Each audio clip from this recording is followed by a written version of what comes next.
Ready start.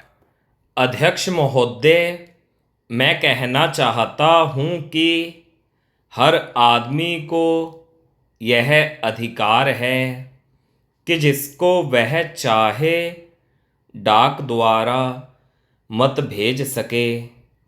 ऐसा तो नहीं है कि सभी मत किसी एक अधिकारी के सामने ही इकट्ठा करके भेजे जाते हैं। जहाँ तक इस बिल का संबंध है वह ठीक है। वह प्रारंभ में ही आना चाहिए था और मैं इसका समर्थन करता हूँ। मैं इस सदन के माननीय सदस्यों से भी निवेदन करता हूँ कि इस बिल को पास कर दिया जाए। खेती में उन्नति न होने का कारण क्या है? उसका एक कारण यह है कि खेती से संबंधित जितने विभाग हैं उनमें आपस में समन्वय नहीं है।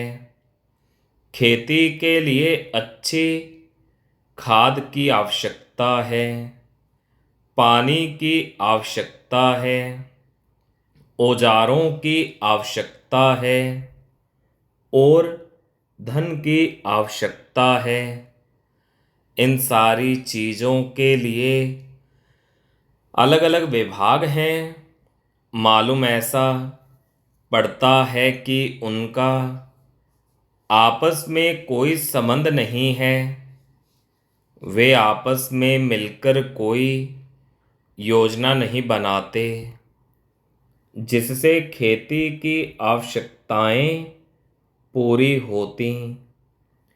इसलिए जब तक उनमें आपस में तालमेल नहीं होगा तब तक खेती की उन्नति नहीं हो सकती है। दूसरा कारण यह है कि योजना की बिल्कुल कमी है। इसके अलावा कृषि कॉलेजों से निकले हुए जो स्नातक होते हैं, जो खेती की बातों को जानते हैं, उनमें से एक भी आदमी खेती करने के लिए तैयार नहीं है। सभी प्रोफेसर बनने के लिए तैयार हैं। खेती के लिए कोई भी तैयार नहीं है। एक बात मैं माननीय मंत्री जी से विशेष रूप से कहना चाहता हूँ। अधिक उपज न होने का एक कारण यह है कि जो खेत में काम करते हैं वे उसके मालिक नहीं हैं। खेत किसी और का है और काम कोई और कर रहा है।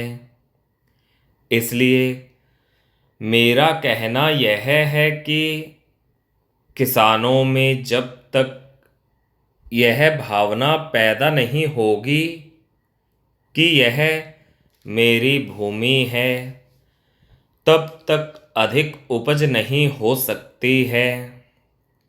इसके लिए आप जब तक भूमि सुधार नहीं करेंगे तब तक कोई बात बनने वाली नहीं है।